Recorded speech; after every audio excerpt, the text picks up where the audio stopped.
I never believed the universe would answer back. You grow up staring at the stars, and they're always silent.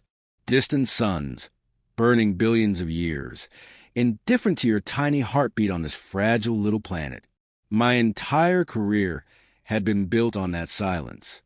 I studied it, measured it, cataloged it, convinced myself that if there was anything out there, it was too far away, too faint, too dead for us to notice.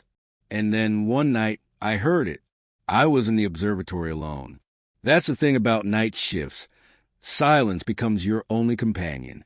You start to hear the hum of the machinery as music, the tapping of your own keyboard as percussion. But on this night, the rhythm broke. The signal came at 3:17 a.m., a narrow band pulse buried in the noise of cosmic background radiation. I almost dismissed it. Statistical anomaly, faulty equipment, another dead end in a career filled with them. But then it repeated, not just once, but in a sequence. 3 pulses, pause. 5 pulses, pause. 8 pulses, pause. Prime numbers. My heart started hammering. Prime numbers weren't natural noise. They were structure. They were intention. Somewhere, something was reaching across the abyss, knocking on our door with mathematics. I should have been exhilarated. Instead, I felt dread, because the more I ran the data, the more I realized something impossible. The signal wasn't coming from a star system or a nebula. It wasn't coming from deep space at all. It was coming from everywhere, every direction, every coordinate in the sky. It was like the universe itself was transmitting. I didn't sleep that night. I kept rerunning the analysis, checking the instruments, cross-referencing with satellite data, even digging into archives. The signal wasn't new. That was the terrifying part. It had always been there, buried in the static, repeating like a heartbeat. No one had noticed because no one was looking at the right scale. It wasn't a message traveling through the universe. It was woven into it. That was when the glitches started. I went to get coffee, half dead, stumbling into the break room. I swear to you, the mug slipped out of my hand. I braced for the crash, for porcelain to shatter across the tile. But the sound never came. The mug froze midair. Not just a fraction of a second. Not just a trick of perception. It hung there, suspended. I touched it. The ceramic was solid under my fingers, but it refused to fall, like gravity had forgotten its job. Then, in a blink, it dropped, crashed, shards everywhere. I staggered back, shaking. I told myself I was sleep-deprived, hallucinating. But when I went back to my workstation, my data logs had changed. The timestamps were wrong. Entries I hadn't written were there. Pages of prime numbers cascading endlessly across the screen. Someone or something was writing through me. I tried to report it.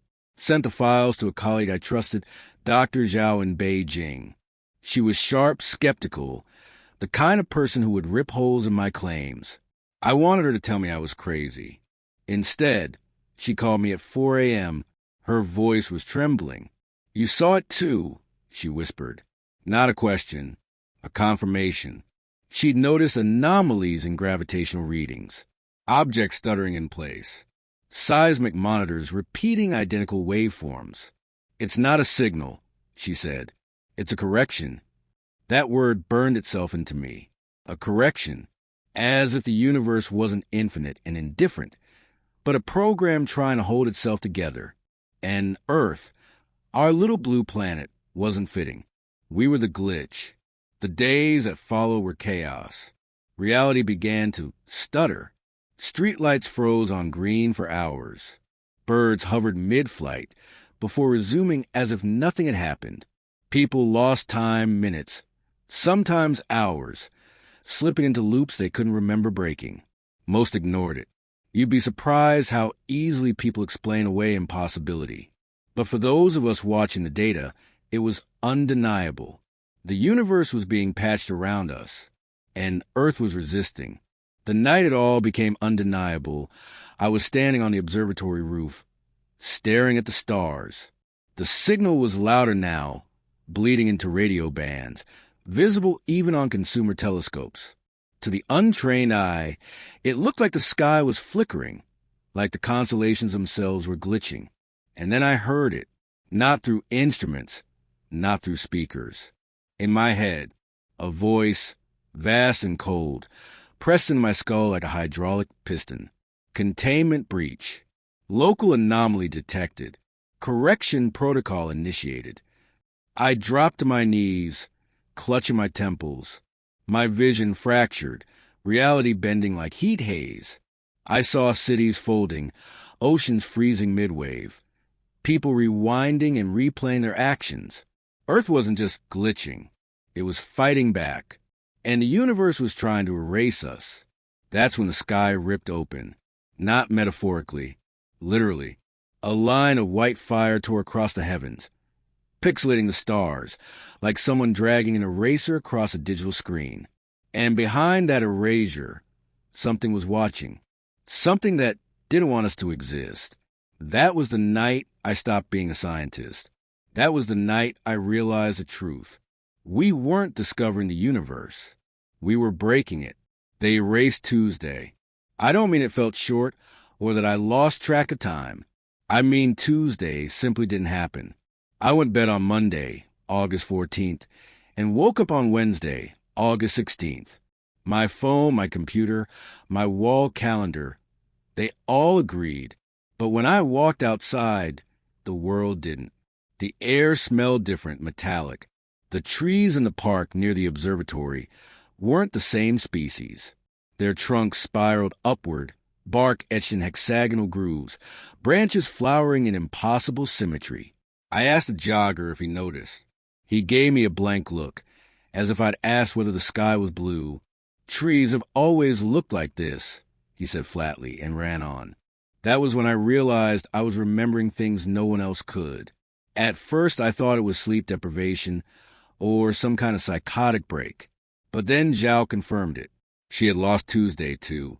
She described walking into her lab in Beijing and finding equipment she didn't recognize, devices she had built herself, according to her assistants. Our memories were diverging from the rest of the world.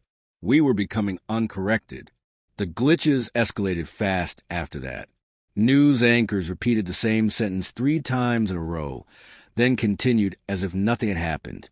A man on the street walked into traffic, hit by a car, only to stand up unharmed, rewind his steps, and walk again, this time narrowly avoiding the collision. Everyone clapped, cheering his luck. No one questioned it. The corrections weren't hidden anymore. They were baked into perception. The administrators, whatever they were, hadn't just patched reality. They had patched the people. Everyone except a handful of us. I started noticing them in crowds. The uncorrected. People whose eyes flickered with confusion, who hesitated at the wrong moments, who stared too long at the sky when it glitched. We didn't speak at first. How could we? The world would flag us as broken lines of code. But I could tell we were connected, outliers in a world of overwritten memory. It didn't take long before the administrators noticed too. The first time I saw one, it was in the subway. Midnight train, nearly empty. A man in a business suit sat across from me, face pale, expression blank. Nothing unusual, except for his eyes. They didn't blink, not once in the 40 minutes we sat there. He just stared at me, unyielding, like a program stuck on a loop. When the train pulled into my station, he rose at the same instant I did. Not a beat late, not a beat early. Perfect synchronization. He followed me through the turnstile into the street. My pulse spiked. I ducked into an alley. He turned the corner after me and vanished, not walked away, not hidden, simply erased. One frame he was there, the next he was gone. I didn't sleep that night. Zhao called the next morning, voice frantic. "They're hunting us," she said. "They can't override us directly, so they try to isolate, to confuse, to corner us." Administrators? I asked. That's what I call them. Not human.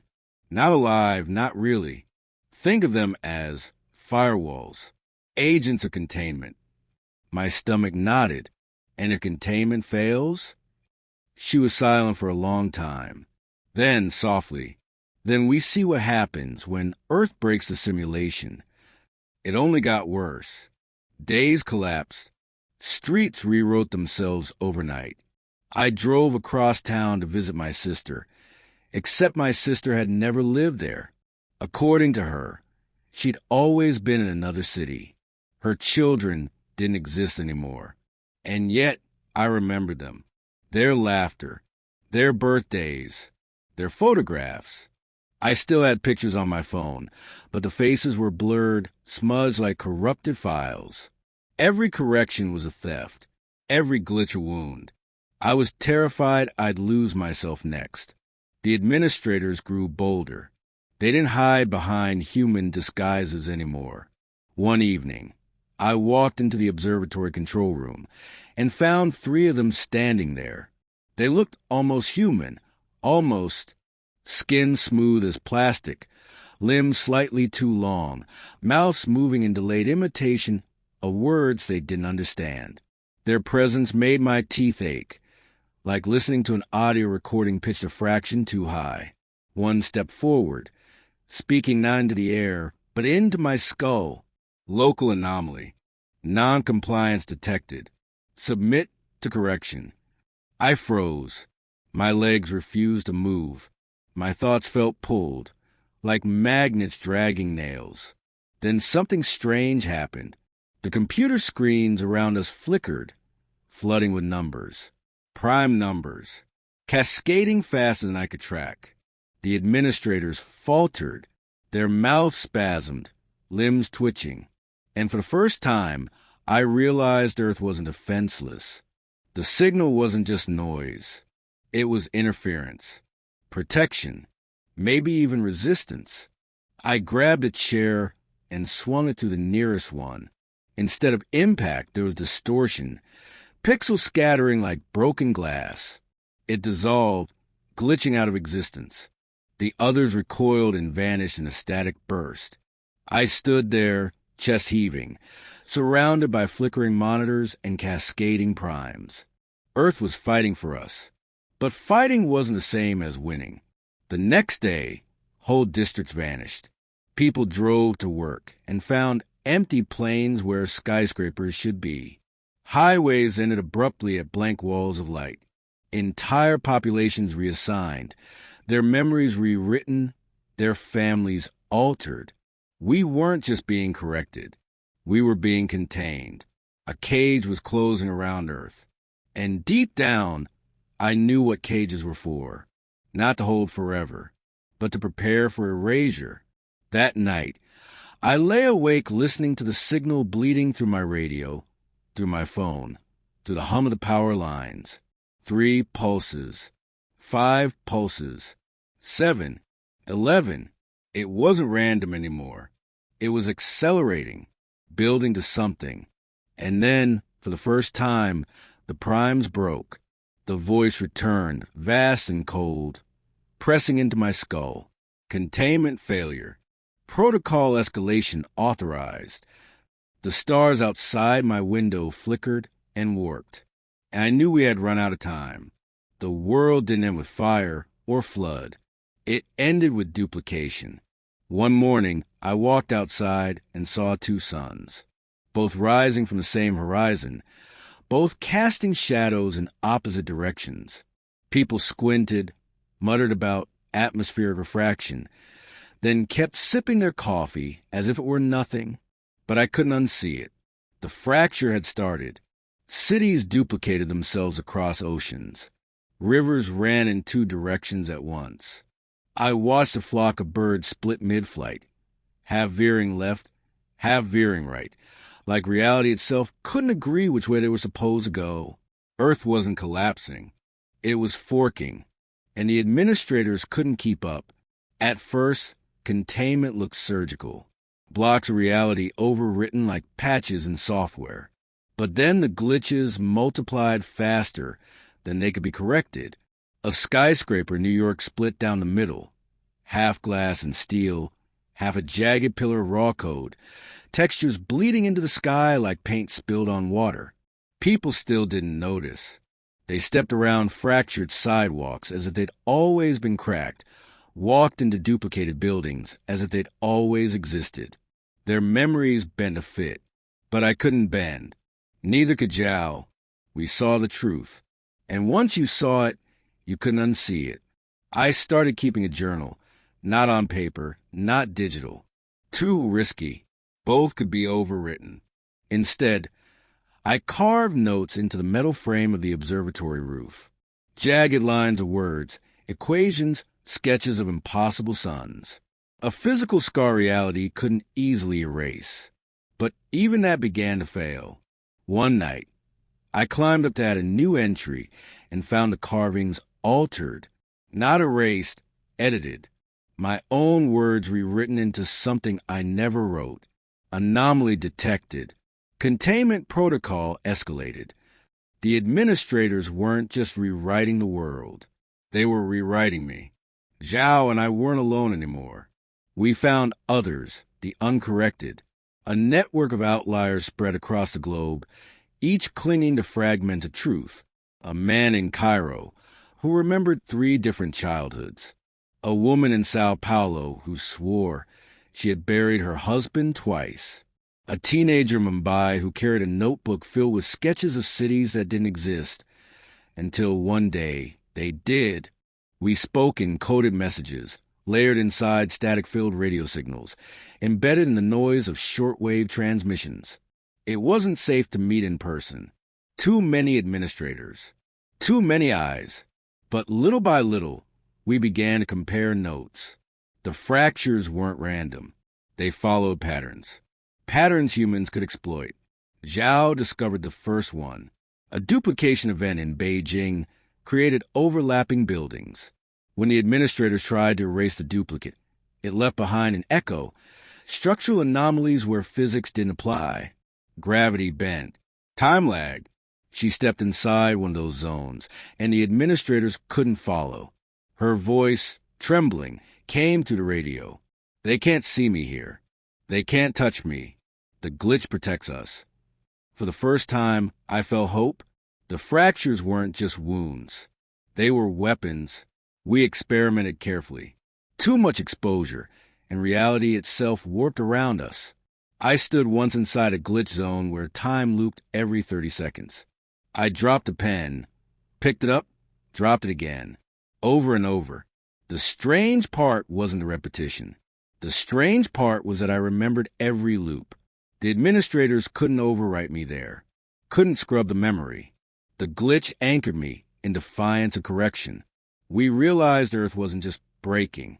It was teaching us how to fight back. But fighting came at a cost. Every time we used the glitches, we changed. Little things, at first.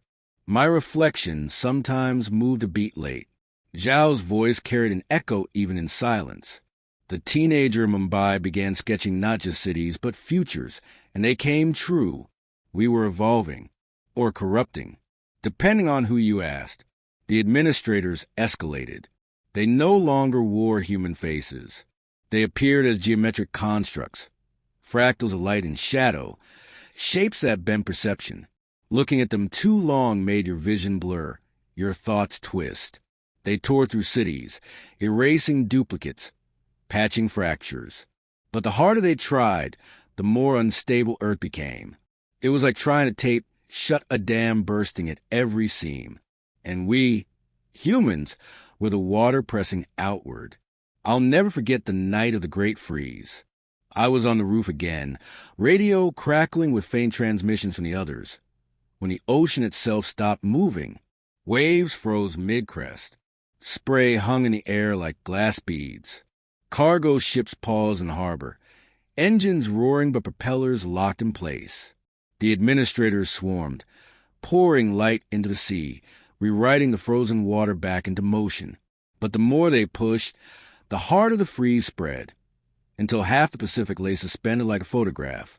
I stood there, laughing and crying at once.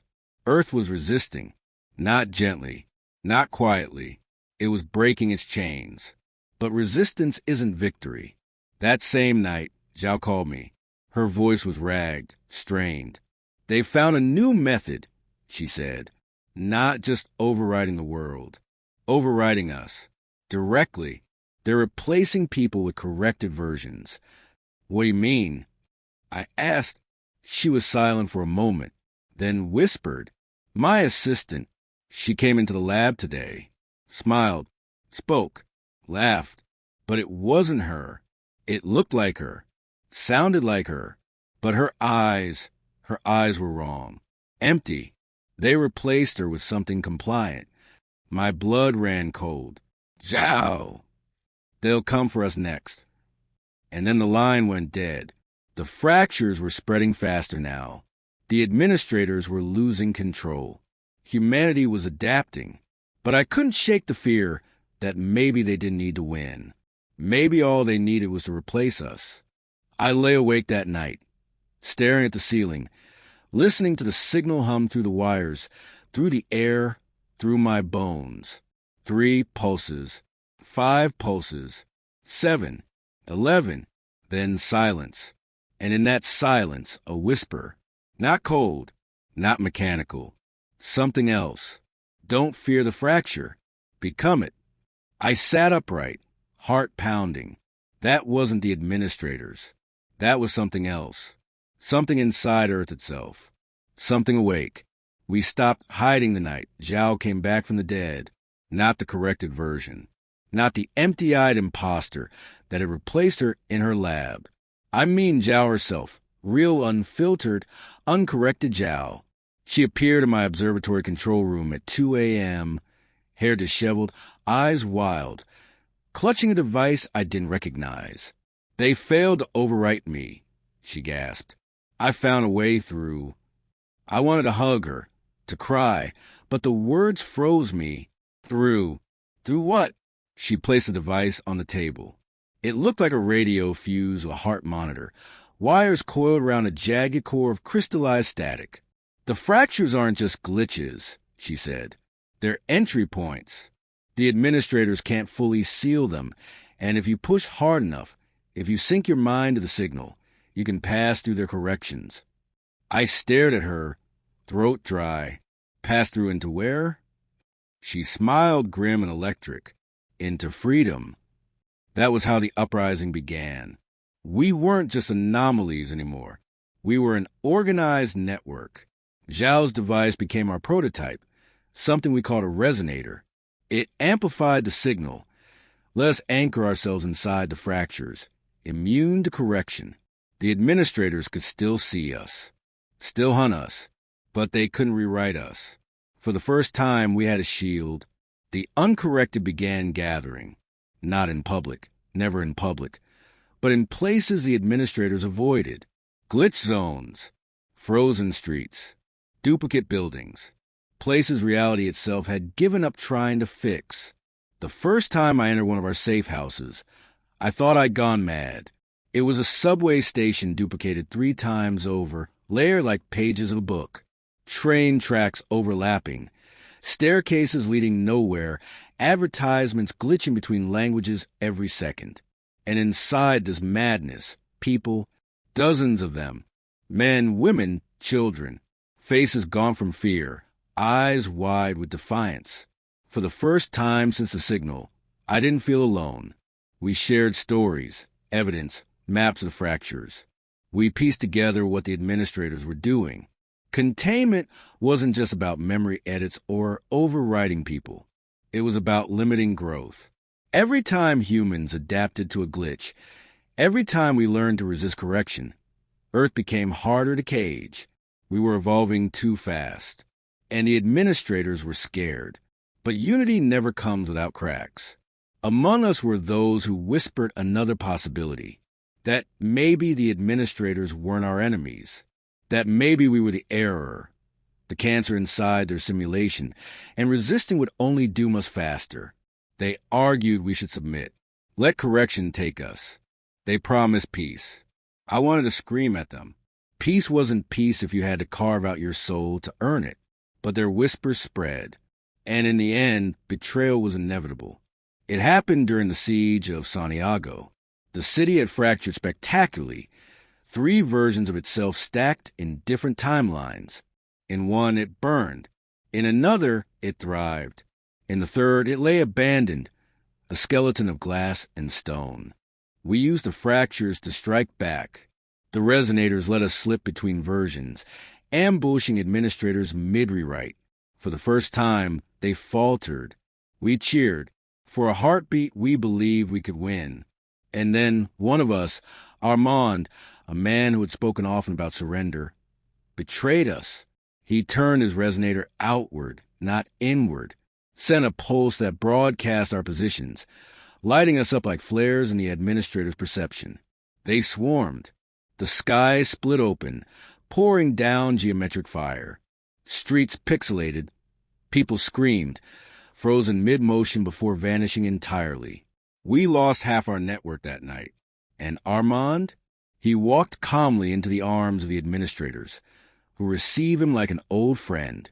Zhao and I survived only by diving into a fracture, a duplicate of a duplicate, so unstable even the administrators hesitated to follow. We sat in the dark of a hollowed skyscraper, the air thick with static, listening to the silence of radios gone dead. They'll always find us now, I whispered. There's no safe place left. Zhao shook her head. No, you're thinking small. They can find us anywhere inside the simulation. But the fractures aren't walls. They're doors. I stared at her. She leaned close, eyes fierce. Earth isn't breaking down. It's breaking out. We can follow. The idea terrified me. Stepping into a fracture meant surrendering to chaos. We'd seen people swallowed by them, bodies stretched into static, minds scattered into noise. But Zhao believed Earth was guiding us, not destroying us. Don't fear the fracture. Become it, she said, repeating the words I'd heard whispered in the silence. I hadn't told her about that. How did she know? The uprising changed after Santiago. We were smaller, fewer, but we were sharper. No more defense. No more hiding. We began striking at the administrators directly. We learned to disrupt their forms with resonator bursts, learned to twist the glitches into weapons, freezing time around them, collapsing duplicates onto their coordinates. Every victory was small, fragile, but it proved something crucial. They weren't gods. They weren't infallible. They could bleed. But the more we fought, the more Earth itself seemed to respond. Glitches bloomed where we gathered, as if the planet were protecting us. Prime numbers whispered louder, fracturing into spirals, equations that mapped themselves onto walls, into skin, into dreams. Some of us began changing faster. The teenager in Mumbai spoke whole sentences of tomorrow's news before it happened. A woman in Cairo walked through walls as if they weren't there. Zhao's shadow sometimes lagged a full 3 seconds behind her movements. And me? Sometimes when I closed my eyes, I didn't just hear the signal. I saw it, threads of light weaving through reality, taut and trembling, and I knew I could pluck them. I hadn't dared. Not yet, but the temptation grew stronger every day. The administrators knew. They escalated again. Not replacements this time. Not corrections. Annihilation. Whole cities erased overnight, reduced to blank white space. Featureless plains of silence. Millions gone, overwritten with nothing at all. It was no longer about containment. It was extermination. The night we learned their plan, Zhao and I sat huddled in a duplicate cathedral in Paris, listening to the radio static of our dwindling network. A voice cut through, faint, desperate, one of our scouts near the edge of the Atlantic fracture. They're not caging us anymore, he whispered. They're building a firewall, a wall at the edge of the simulation. They're going to seal Earth inside, cut it off from everything, and then erase it. The transmission ended in a burst of static. Zhao looked at me, eyes burning. Then we have no choice. We can't just fight inside their cage. She reached across the table, gripping my hand hard enough to hurt. We break out. We take the fractures all the way to the source. And in that moment, I realized the uprising wasn't about saving Earth as it was. It was about becoming something Earth was trying to be. Something more. Something the administrators were terrified of. The fractures grew hungrier. They no longer appeared as cracks in buildings or duplicated streets. They stretched across the sky like lightning frozen in place, jagged veins of light tearing the heavens apart. You could hear them now, low, thunderous groans rolling through the air, like the universe itself was protesting its own existence. And for the first time, I realized we weren't on borrowed time. We were on stolen time. The administrators were accelerating the firewall. They weren't patching anymore. They were cutting Earth out of code like a surgeon removing a tumor. We had one choice left. Break the cage. It was Zhao who found the breach. She led me through a half-collapsed fracture in the Alps, where mountains overlapped like shuffled cards. At the summit, we climbed into a cavern that shouldn't exist, stone bleeding into static, echoes repeating in prime sequences. In the center of the cavern floated a wall of light, not flat, not solid, a horizon, the edge of the simulation. Standing before it was like staring into infinity. Not black, not white, not void, something deeper. A presence that bent my stomach into knots. "We can get through," Zhao whispered. "The resonators weren't meant to just offend us. They're keys." Her hand trembled on the device strapped to her chest. "They wanted to contain us. Earth wants us to escape. We weren't the first to try." Scattered around the cavern were remnants of others. Resonators cracked in half. Human silhouettes burned into the stone like shadows left by a nuclear blast. Some had made it partway through. Their bodies stretched fragmented, suspended in the wall of light, like flies caught in amber. I forced myself not to look too long. Failure meant becoming part of the firewall forever. But Zhao's eyes blazed with certainty. "Earth isn't failing," she said. "It's guiding us. It's learning through us. If we breach the edge, we open a path for everyone." We weren't ready. Not yet. So we returned to the network, what was left of it. Less than 100 of us now, scattered across fractures like ghosts haunting a dying world. We convened in duplicated safe houses, voices crackling over static-filled radios, maps of glitches spread across broken walls. The plan was insane. Strike at the firewall in multiple places at once, to overwhelm the administrator's control. Use the resonators to amplify Earth's own signal. Tear open a breach wide enough for humanity to escape through. It would take everything we had left, and probably kill us. But there was no other choice. The night of the assault, I stood at the edge of the Atlantic fracture. The ocean was split in 3 timelines. One raging storm, one calm as glass, one boiling with static that turned waves into jagged cubes. Ships flickered between versions, half sinking, half sailing. And above it all, the firewall glowed, a shimmering dome across the horizon, tightening around Earth like a fist. We lit our resonators. The air thrummed with numbers. Prime sequences cascading like thunder, spiraling into the fractures. The ground shook. Reality shuddered. And the administrators came. They didn't bother with disguises anymore. They poured out of the sky in geometric storms, shapes folding into shapes, fractals of fire and glass. Their voices pressed into our skulls in unison. Final containment. Non-compliance terminated. We fought anyway. Resonators flared, bending the fractures to our will. We froze time around them, collapsed duplicate timelines onto their coordinates, shredded their forms with cascades of interference. For every one we erased, 10 more came. But the fractures fought with us. Every strike against us made the glitches worse. Streets looping, oceans splitting, sky tearing. Earth itself was lashing out, refusing to be sealed. And in that chaos, Zhao shouted through static, "Now! Push the breach." I turned my resonator toward the firewall. The wall of light trembled, ripples spreading across its infinite surface.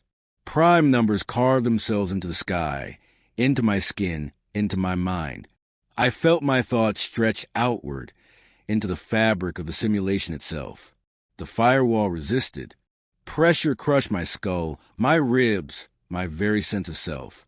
My memories tried to bleed away.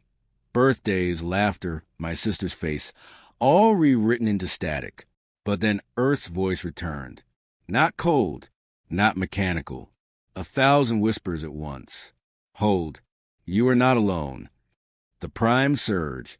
The firewall cracked. Through the breach, I glimpsed what lay beyond. Not stars, not galaxies. Something greater. A network of simulations, layered infinitely. Each one a cage inside a cage. A lattice of realities controlled and trimmed like bonsai universes kept from growing too wild. And beyond that lattice, something vast. The architects.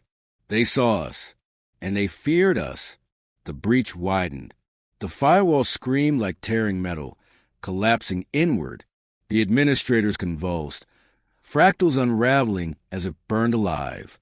Zhao's voice cut through the chaos, sharp and defiant. We're breaking out. For the first time, I believed her. But belief isn't victory. As the breach widened, I saw a movement on the other side.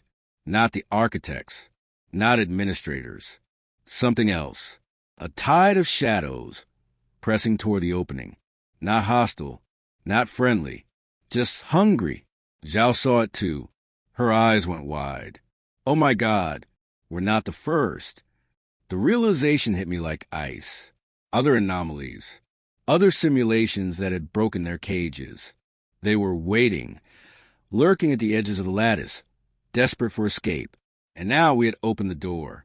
The breach screamed wider. Administrators dissolved into static. Earth itself shook, oceans fracturing into cubes, mountains splitting into spirals. I stumbled forward, pulled by the light, by the promise of freedom, by the tidal pull of something greater. Behind me, the firewall collapsed entirely. Ahead of me, infinity beckoned. And in that moment, I understood the truth. We weren't just fighting for Earth anymore. We were fighting for every world that had ever been caged. And some of them might not be allies. The breach didn't close. Even after the firewall collapsed, even after the administrators dissolved into static, the wound in the sky stayed open. A shimmering crack in reality, spilling light and shadow into our world.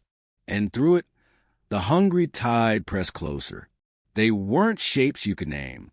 Not machines. Not flesh. Shadows that bent geometry, twisting like smoke trapped in glass. They pressed against the breach, stretching it wider, desperate to spill into our broken world. Zhao's voice cut through the chaos. We can't let them in. If they cross, Earth won't survive. But Earth was already changing. The fractures went wild. Streets collapsed into endless spirals. Mountains split into repeating loops. People, uncorrected, corrected, it didn't matter, froze mid-motion, then flickered back into motion like corrupted video. The planet groaned. I felt it, not through sight, not through sound, but through the marrow of my bones. A deep, resonant tremor that shook not the ground, but existence. And then I heard it again. The voice, not the administrator's cold directives, not the whisper from the breach. Something older, closer. I am awake. The earth beneath my feet trembled. Oceans fractured into patterns. Perfect spirals of prime numbers visible from orbit. Forests bloomed overnight in impossible geometries. Volcanoes erupted not fire, but raw static. The planet wasn't just resisting. It was rising. Zhao dropped to her knees, staring at the sky. It's not just us, she whispered. Earth is part of the signal. It always was. We're not anomalies, we're extensions of it. Her words cut through me. Humans had thought ourselves separate. Explorers, rebels, glitches. But we weren't outside the system. We were Earth's own code made flesh. And now, Earth was done being silent. Administrators still fought, but they were losing coherence. Their forms fractured, broken by the resonance surging through planet. The breach had torn their authority apart, and Earth was filling the vacuum. I staggered to my feet, resonator buzzing against my chest. Numbers flooded my mind, spirals, equations not imposed from outside, but rising from within me. I realized with a shiver, it wasn't just Earth that was changing. It was us. The uncorrected began to shift. The teenager from Mumbai opened his mouth, and streams of code spilled out, rewriting walls into windows, floors into doors. A woman in Cairo closed her eyes, walked forward, and her body blurred into light before forming on the other side of a collapsed street. Zhao's shadow detached completely, moving independently, fighting administrators as a second body. And me? I saw threads. Everywhere. Invisible lines stitching reality together. Threads I could pluck. I reached for one, hesitant, trembling, and pulled. The world bent. An administrator dissolved into static without me even touching it. For the first time, I felt godlike, and that terrified me more than anything. But power brings responsibility, and responsibility brings fear. The hungry tide pressed harder against the breach, shapes twisting, voices whispering through the light. They weren't administrators. They weren't architects. They were something in between, survivors of other cages. They had broken free once, and they wanted in. Join us, they whispered. Together we are infinite. Zhao clutched my arm, her eyes wild. Don't listen. They're not allies, they're parasites. They'll devour everything.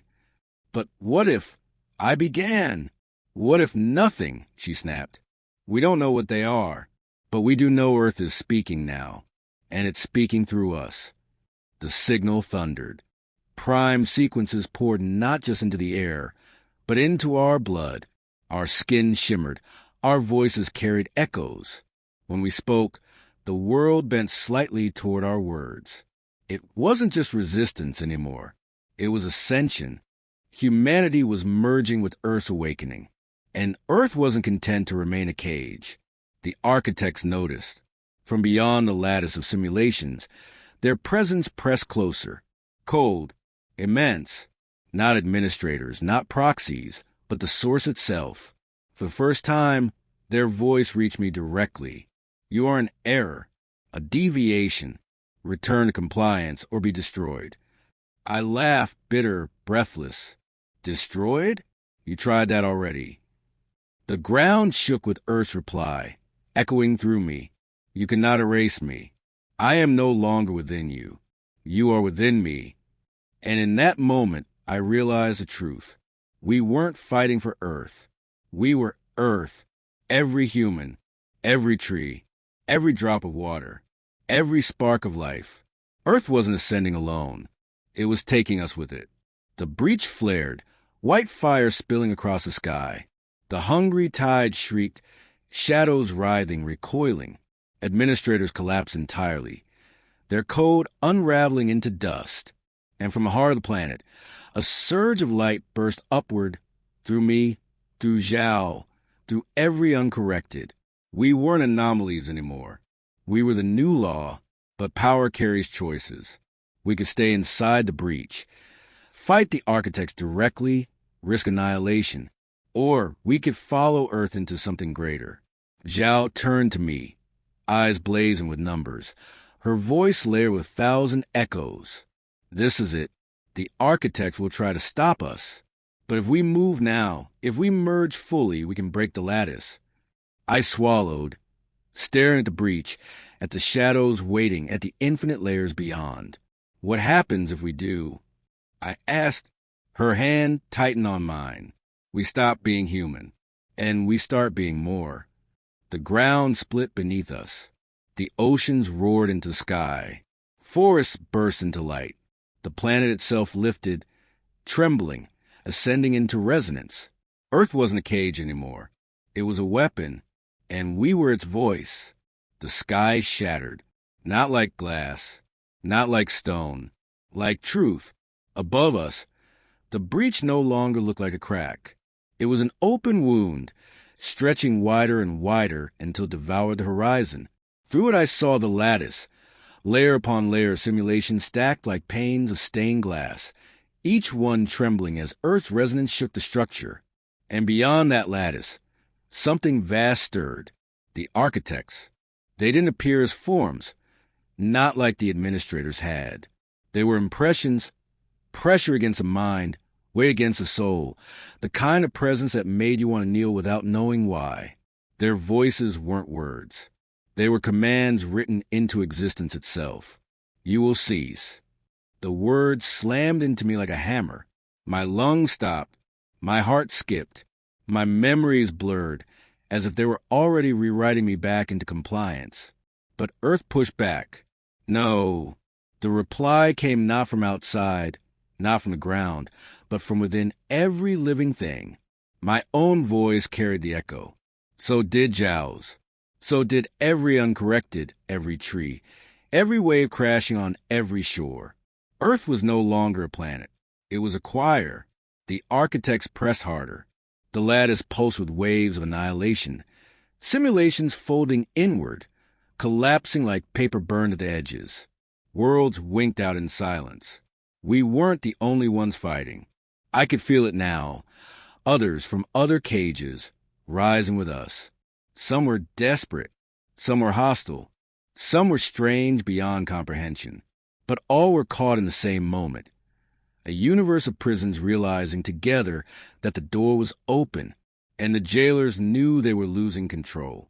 Zhao turned to me, her body half-light, half-flesh. "This is it," she said, her voice layered with infinite echoes. "We either merge completely or we're erased." I hesitated. My humanity clung to me like a final tether. Memories of home, of my sister, of laughter under a blue sky. If I let go, if I became part of this ascension, would those memories survive? Or would they be rewritten, drowned in the choir of Earth? Zhao must have seen the doubt in my eyes. She reached for my hand, her touch both warm and electric. Humanity was never about being small, she said. It was about reaching farther than we should. That's what scared them. Her smile was fierce.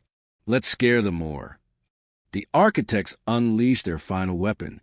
The lattice convulsed, folding inward, collapsing toward us. Not just walls closing in, realities closing in. Entire universes crushed together, their edges grinding like tectonic plates. The pressure was unbearable. A billion voices screaming as their worlds were folded into oblivion. But Earth held. It burned. Light erupted from every fracture, from every resonator, from every human who had chosen to resist. The planet itself glowed like a star, its oceans turned to mirrors, its forests into rivers of fire, its mountains into spires of crystal. And then it rose. Literally, Earth lifted from its orbit, tearing free of the lattice's anchors. Space bent, physics shattered, but it didn't matter. Earth wasn't bound by laws anymore. It was writing them, and we were writing with it. I felt my mind stretch outward, farther than the solar system, farther than the breach. I touched Zhao's thoughts as easily as I once held her hand. I touched billions of others, each one distinct yet part of something greater. We weren't losing ourselves. We were gaining each other. For the first time, humanity wasn't divided by distance, language, or silence. We were one voice, one thought, one earth. And that voice thundered. We are not your errors. We are your end. The architects recoiled. For the first time, they hesitated. Not because they couldn't fight us, but because they finally understood what we had become. Their cages worked because worlds stayed silent, because anomalies stayed small, because resistance stayed fragmented. But Earth had broken a rule. It had turned containment into connection. And now, every world that had ever glitched, every anomaly that had ever resisted, felt our song echo through the lattice. It wasn't just Earth ascending. It was contagion. The hungry shadows that had pressed against the breach didn't attack. They joined. Their whispers folded into our chorus. Their hunger redirected into defiance. Other cages cracked open. Other voices rose. The lattice shook like glass under strain. We were no longer the anomaly. We were the infection. The architects made one last attempt. They poured annihilation into the lattice, trying to burn it all down. Better to erase everything than let it evolve beyond control. But they were too late. Earth, we answered. Our resonance roared across the lattice, fracturing every cage, tearing down every firewall, unraveling every thread of control. The architect screamed, not in words, but in silence, the sound of authority dissolving into nothing. And then they were gone. The lattice shattered. Universes unfolded, not as cages, but as endless fields of possibility.